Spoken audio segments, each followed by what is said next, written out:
شروع اللہ کے نام سے جو بڑا مہربان نہایت رحم والا ہے۔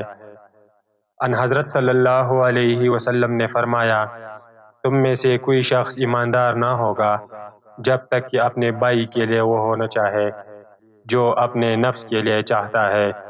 صحیح بخاری حدیث نمبر 13۔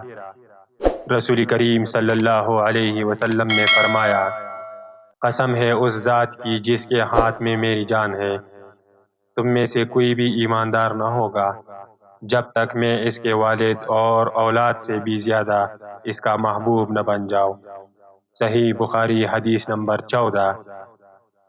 ان حضرت صلی اللہ علیہ وسلم نے فرمایا، تم میں سے کوئی شخص ایماندار نہ ہوگا جب تک اس کے والد اور اس کی اولاد اور تمام لوگوں سے زیادہ اس کے دل میں میری محبت نہ ہو جائے۔ صحیح بخاری حدیث نمبر 15۔ نبی کریم صلی اللہ علیہ وسلم نے فرمایا، 3 خصلتیں ایسی ہیں کہ جس میں یہ پیدا ہو جائے اس نے ایمان کی مٹاس کو پا لیا۔ اول یہ کہ اللہ اور اس کا رسول صلی اللہ علیہ وسلم اس کے نزدیک سب سے زیادہ محبوب بن جائے۔ دوسرے یہ کہ وہ کسی انسان سے محض اللہ کی رضا کے لیے محبت رکھے۔ تیسرے یہ کہ وہ کفر میں واپس لوٹنے کو ایسا برا جانے جیسا کہ آگ میں ڈالے جانے کو برابر جانتا ہے۔